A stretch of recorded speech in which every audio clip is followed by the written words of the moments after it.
శ్రీకాళహస్తిలో TDP MLA Bojjala Sudheer Reddy versus Janasena తాజా మాజీ incharge కోట వినుత మధ్య రాజకీయం ఒక రేంజ్లో వేడెక్కిపోతోంది. కోట వినుత చివరికి ఒక హత్య కేసులో ఇరుక్కొని వాళ్ళ డ్రైవర్ పిఏగా ఉన్న వ్యక్తిని చంపేసి నదిలో పడేసి ఆమె వాళ్ళ భర్త జైలుకి వెళ్ళి బెయిల్ మీద బయటకు వచ్చిన తర్వాత నాకేం తప్పు, నాకేం పాపం లేదు, నాకేం పాపం తెలియదు, నేను చేయలేదు ఆ పని, నాకు అన్ని ఆధారాలు ఉన్నాయి, కుట్రలన్నింటినీ కనుక బయట పెడతా అని చెప్పి ఆమె అంటూ ఉన్నారు.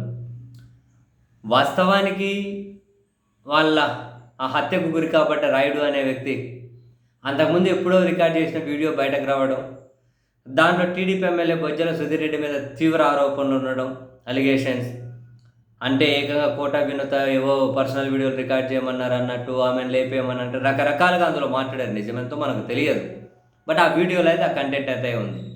అయితే దీని మీద తాజాగా టీడీపీ ఎమ్మెల్యే బొజ్జల సుధీర్ రెడ్డి గారు స్పందించారు. అది ఏఐ వీడియో కావచ్చు, లేకుంటే బెదిరించి తీసిండొచ్చు, నాకు ఆమె పని చేయలేదు, 8 కోట్ల రూపాయలు డిమాండ్ చేసింది, నేను ఇవ్వలేదు అని చెప్పి వాళ్ళు నా కోసం ఏం పని చేయలేదు, నా కోసం ఎక్కడ ఏమి తిరగలేదు, ఎన్నికల ప్రచారం చేయలేదు అని చెప్పి ఆమె మీద ఆయన ఆరోపణలు చేశారు. ప్రతిగా కోట వినూత మరో ఆడియో, అంటే ఎన్నికలకు ముందు అక్కడ టీడీపీ అధ్యక్షులు నరసింహ యాదవ్తో మాట్లాడినటువంటి ఆడియో ఒకటి ఆమె రిలీజ్ చేశారు. ఆడియోలో ఏముంది, సుధీర్ రెడ్డి మా మీద తప్పుడు ప్రచారం చేస్తున్నారు, దుష్ప్రచారం చేస్తున్నారు, మేము 20 కోట్లు అడిగాం, 10 కోట్లు అడిగాం, 8 కోట్లు అడిగామని చెప్పి మమ్మల్ని పూర్తిగా బద్నాం చేస్తూ ఉన్నారు. ఎక్కడ మేము ఒక పావలా కూడా తీసుకోలేదు, మేము చాలా జెన్యూన్ ఆయన కోసం పనిచేస్తూ ఉన్నాం. అసలు మేము మా పార్టీకి సంబంధించి పాంప్లెట్లు కనుక కొట్టించుకోకుండా తెలుగుదేశం పాంప్లెట్లనే ఇంటింటికి పంచుతూ సిగ్గు లేకుండా పనిచేస్తున్నాం, ఆయన మమ్మల్ని ఎన్ని ఇబ్బందులు పెడుతూ ఉన్నా కూడా అని చెప్పి ఆమె అందులో మాట్లాడుతుంది.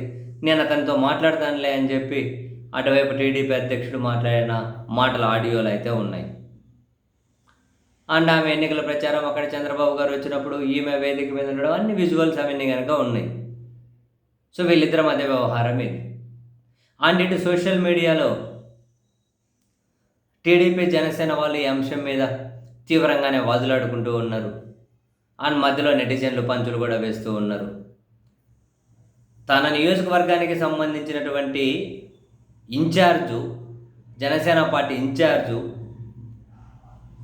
ఎన్నికలకు ముందు నుంచి ఇబ్బందులు ఎదుర్కొన్నారు అని, ఆ తర్వాత కూడా ఏమో అవి వీడియోలు టీడీపీ సుధీర్ రెడ్డి దగ్గర ఉన్నాయి అని ఆమె అంతకుముందే చెప్పారు.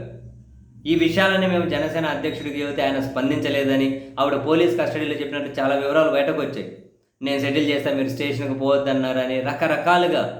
ఇప్పుడు ఈమె నా తప్పు లేదు, నన్ను లేపేసే ప్రయత్నం చేశారు, కుట్రలు చేశారు, వీడియోలు రికార్డ్ చేసే ప్రయత్నం చేశారని అటే టీడీపీ ఎమ్మెల్యే మరో మాట. ఇప్పుడు ఈమె మరికొన్ని ఆడియోలు. ఇంత జరుగుతూ ఉంటే తన పార్టీలో ఉన్నటువంటి మహిళ, తన పార్టీ కోసం పనిచేసిన మహిళ, తన పార్టీకి నియోజకవర్గ ఇన్ఛార్జ్గా ఉన్న మహిళ, ఇంత ఇష్యూ జరుగుతూ ఉంటే జనసేన పార్టీ అధ్యక్షుల వారు మామూలుగా ఆయన ఆవేశం అబ్బో అసలు అది సినిమా సీన్లను మించిపోతూ ఉంటుంది. మరి ఇప్పుడు రాలేదా కోపం, ఇప్పుడు కారు మీదకెక్కే టైం రాలే అని చెప్పి నెటిజన్లు అడుగుతూ ఉన్నారు.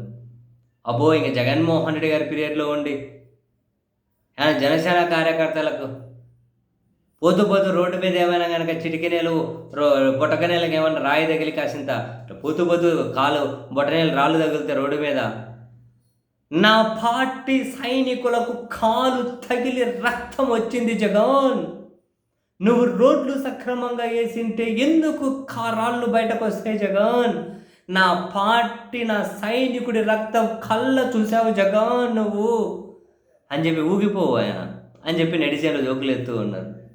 ఖచ్చితంగా ఊగిపోవు. మరి ఇప్పుడు ఏమైంది, ఇంత జరుగుతుండే స్పందించరు? ఈ మొత్తం గుడుపుటాన్ని మనకి ఏముందో విచారణ చేయమని చెప్పి ఎందుకు అడగారు జనసేన? ఆయన అధ్యక్షుడు ఎందుకు అడగాడు? ఇవి ఎట్లన్నా పోనీ మనకు సంబంధం లేదు, మనం పైన పవరు అన్నీ అనుభవిస్తున్నామా లేదా అనేది చాలా, మిగతా ఏం అక్కర్లేదా? అడగాలి కదా, మాట్లాడాలి కదా. ఇంత పెద్ద ఇష్యూ జరుగుతూ ఉంటే ఎక్కాలి కదా కారు. ఆ బొగ్గ ముందర కాబట్టి పైన కారు పైకి కూర్చో ఊరేగాలి కదా, లేకపోతే రోడ్డు మీద పడుకొని నిరసన వ్యక్తం చేసే టైం రాలేదా? ఇంకా ఇంత జరుగుతూ ఉంటే సరే, ప్రజా వ్యతిరేక నిర్ణయాల మీద అయితే ఏం నోరిప్పట్లే, మీ పార్టీ వాళ్ళకి సంబంధించినటువంటి ఇంత జరిగినా కూడా నోరిప్పరా? ఇప్పరా? మనం నోరిప్పాలంటే జగన్ సీఎం అవ్వాలేమో.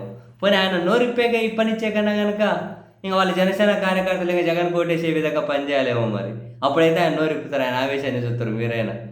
కనీసం అరువు తెచ్చుకున్న ఆవేశం అందరికీ తెలుసు, కానీ ఆ అరువు తెచ్చుకున్న ఆవేశాన్ని అయినా మీరు చూసి సాటిస్ఫై అవుతారు కదా. ఎందుకంటే అధికారం అన్నీ అనుభవిస్తుంటే ఆయన అబ్బే ఏ పెద్ద చలనం లేనట్లే ఉన్నారు. మరి ఇంత జరుగుతుంటే ఏదో ఒకటి మొత్తం విచారణ చేయమని చెప్పండి. ఏం జరిగిందో, ఆమె వీడియోలు ఏంటి, ఆమె కథ ఏంటి, ఆ డ్రైవర్ రిలీజ్ చేసిన వీడియో ఏంటి, మధ్యలో దాంట్లో ఇంకొన్ని పేర్లు ఉన్నాయి, వాళ్ళని పట్టుకొని విచారణ చేయండి, కేసులు పెట్టండి ఏం జరిగిందో. ఇదంతా ఇసిపెట్టేసి వైసీపీ వాళ్ళ మీదకైతే అబ్బో మామూలుగా ఎగబడ్డాడు కదా సార్.